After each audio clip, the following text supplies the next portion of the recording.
ঘরে একা থাকলে? আপনার পাঁতা যা গন্ধ, একবার দিলে তো টেকা যায় না আর।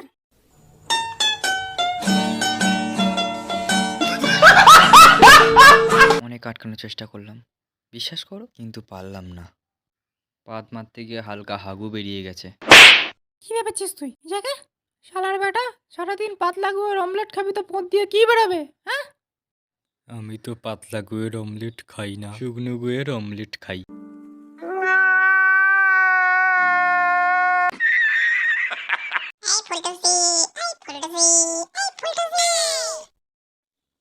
ফুলটুসি একটু তোমার পাঁদের গন্ধ শোকাবে।